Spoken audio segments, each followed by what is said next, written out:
महाकवि देव और गंग नगरी इटावा की इस धरती पर इटावा हिंदी सेवा निधि द्वारा आयोजित इस कार्यक्रम में जो लगातार 31 वर्ष हिंदी लेखक, कवि, साहित्यकार, प्रशासन, न्याय और सभी क्षेत्रों में जिन्होंने उत्कृष्ट काम किया, उनको इस ट्रस्ट के द्वारा हर वर्ष सम्मानित किया जाता है। आज इस मंच पर भारत के उच्चतम न्यायालय के न्यायाधीश, न्यायमूर्ति जो आज की अध्यक्षता कर रहे हैं, माननीय सुधांशु धूलिया जी, जो मंच पे तो नहीं आए, जिनके आग्रह पर मैं आया यहां पर, न्यायमूर्ति पंकज मित्तल जी, इस संस्था के संरक्षक माननीय गिरधर मालवीय जी, न्यायमूर्ति माननीय सुभाष विद्यार्थी जी, इस संस्था के संरक्षक न्यायमूर्ति सुधीर अग्रवाल जी, सूर्य कुमार पांडे जी, प्रेम शंकर त्रिपाठी जो इस संस्था के अध्यक्ष हैं, जो कलकत्ता से आए हैं, अशोक कुमार जी जो इस संस्था के उपाध्यक्ष हैं, प्रदीप जी जो अभी संचालन भी कर रहे थे, दिलीप जी और मंच पे विराजे सभी हिंदी के विषयों को राष्ट्रीय अंतर्राष्ट्रीय मंच पर पहुंचाने वाले सभी लोग, और जो हिंदी और हिंदी के प्रति अपना समर्पण, अपनी निष्ठा, हिंदी के विस्तार के लिए लगातार काम कर रहे हैं, वो सभी आज यहां पधारे अतिथिगण।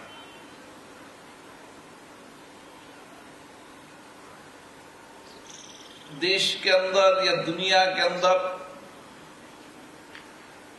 भाषा उस देश की पहचान होती है।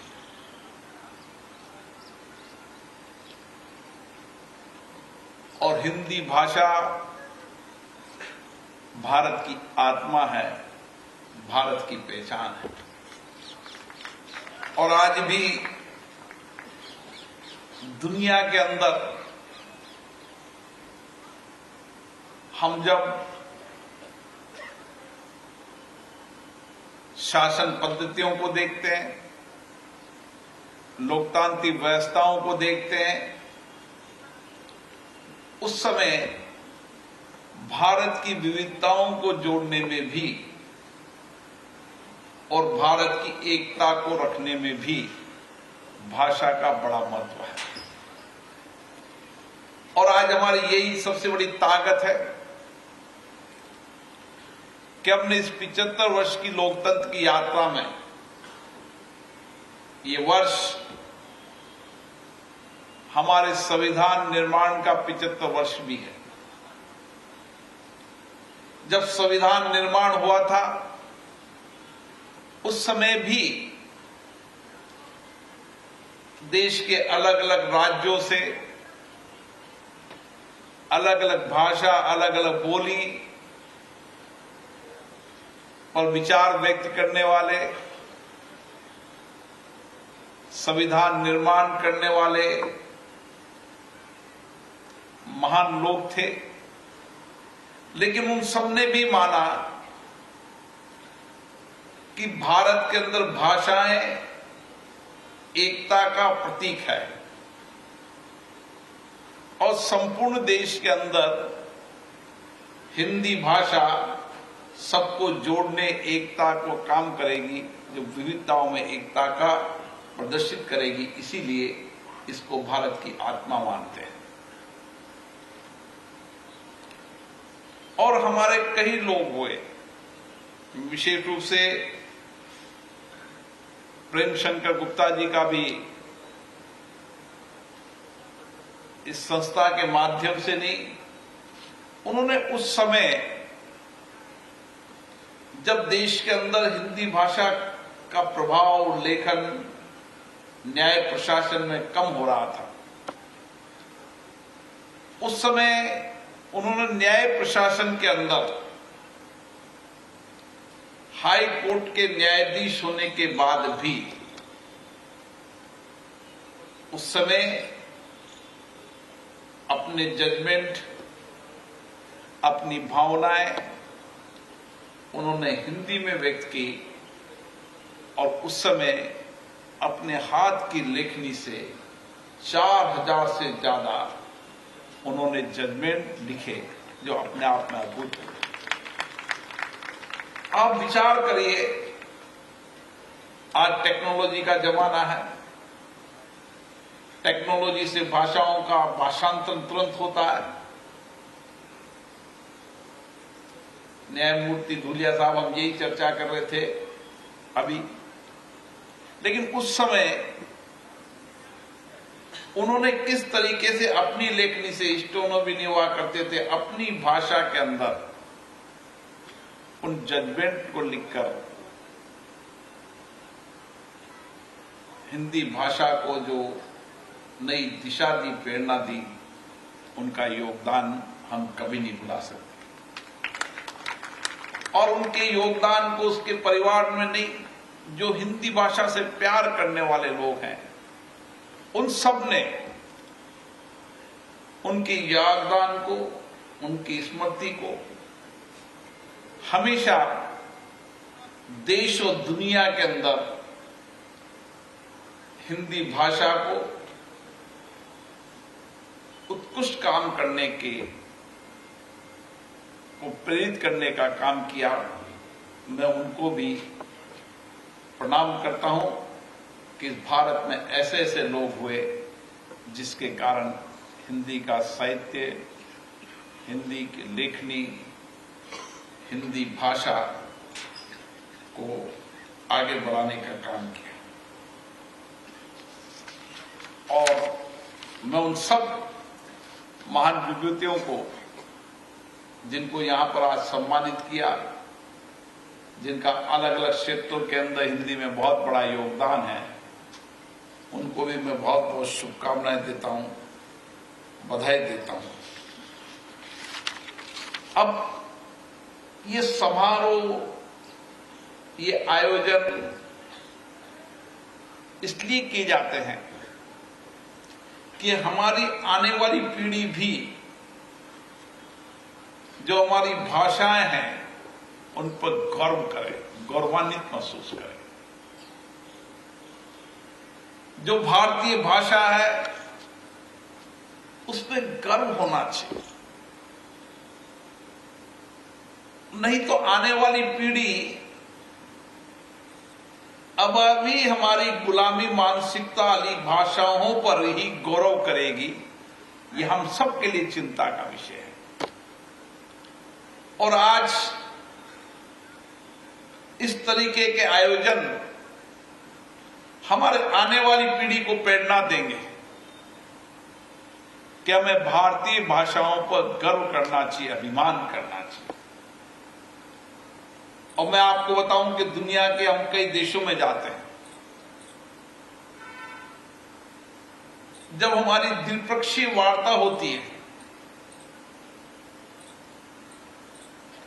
उस द्विपक्षीय वार्ता के अंदर भी हमने अधिकतम देशों को देखा है कि वो अपनी भाषा के अंदर बात करते हैं। उनको अंग्रेजी आती है, अन्य भाषाएं भी आती है, लेकिन वो अपनी भाषा पर गर्व करते हैं और चर्चा अपनी भाषा में करते हैं। हमें क्यों नहीं गर्व होना चाहिए? और इसीलिए आपने देखा होगा हमारे प्रधानमंत्री भी हर अंतर्राष्ट्रीय मंचों पर भारतीय भाषा में चर्चा करते हैं, संवाद करते हैं, अपनी बात को कहते हैं। हम भी जब संसद के अंतर्राष्ट्रीय मंचों पर जाते हैं तो हमें भी हमारी भाषा पर गर्व है। हम हमारी भाषा पर अपना संवाद करते हैं, चर्चा करते हैं, द्विपक्षीय वार्ता भी अपनी भाषा में करते हैं। और ये भारतीय भाषा की विविधता बहुत बड़ी है और दुनिया के अंदर धीरे धीरे भारतीय भाषा को पढ़ने सीखने के लिए अलग अलग संस्थान काम कर रहे हैं और दुनिया के लोगों को भी भारतीय भाषाओं के प्रति रुचि है। मैं संसद में भी देखता हूं, आप भी देखते हैं। आज से 10 साल पहले क्या होता था, लेकिन कहा भारत में 22 भाषाएं हैं, सब अपनी अपनी भाषाओं में कहें। भाषांतरण, रूपांतरण, अनुवाद सब व्यवस्थाएं टेक्नोलॉजी के जमाने में है, लेकिन हमारी भारतीय भाषाओं में चर्चा हो, सबको अपनी भाषा पर गर्व अभिमान हो, यह हमारा प्रयास रहता है। और मैं आज ये कह सकता हूं, भारत के वो साहित्यकार, लेखक, वो विद्वान, वो कवि, जो उनका लेखन का काम था, जनता के बीच में संवाद का काम था, जो भाषा के माध्यम से जो संवेदना झलकती थी, भाषा के माध्यम से वो अपनी संस्कृति, अपने आध्यात्मिक धर्म को दुनिया में पहुंचाते थे, ऐसे विद्वान है तो भारत की धरती पर है। ये भारत की धरती विद्वान, आध्यात्मिक, साहित्य, संस्कृति की वो धरती है जिसने दुनिया को संदेश दिया है। और आज हमें गर्व है हमारी भारतीय भाषा पर, भारतीय संस्कृति पर, भारत के धर्म, आध्यात्मिक पर, कि दुनिया के अधिकतम देश के लोग यहां पर धर्म, आध्यात्मिक की शांति के लिए, समझ के लिए, कैसे इतने बड़े देश के अंदर इस देश को जोड़ने का काम कौन लोग कर रहे हैं, तो धर्म, आध्यात्मिक, संस्कृति, भाषा इस देश की विविधता की, एकता की ताकत बनी हुई है। और उन सब महान पुरुषों ने जिनका योगदान अभूतपूर्व है, ऐसे संबलों में हम याद करते हैं। आज 95 वर्ष की उम्र है आपकी, और 95 वर्ष की उम्र में भी गोरखपुर से चलकर आए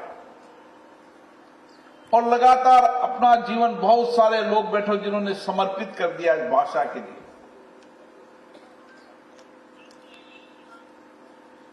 उस भाषा के माध्यम से उन्होंने लोगों के जीवन को सात्विक मार्गदर्शन किया, जीवन जीने की दिशा दी,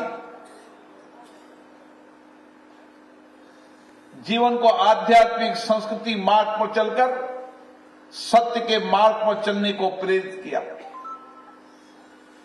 और इसीलिए हमारे साहित्यकार, लेखक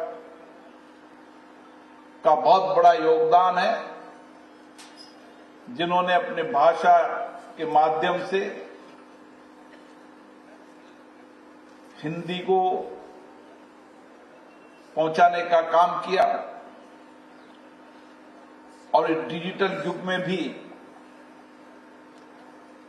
जब डिजिटल क्रांति का युग आ गया है, सेकंड भर में भाषाओं का भाषांतरण रूपांतरण होता है, उस समय भी हमारी भाषा का महत्व बढ़ गया है। ये हमारी ताकत है। अब समय बदल गया है। कोई समय था जब सुप्रीम कोर्ट के अंदर एक ही भाषा के अंदर जजमेंट लिखे जाते थे। सुप्रीम कोर्ट में भी अधिकतम भाषाओं में जजमेंट का रूपांतरण हो रहा है।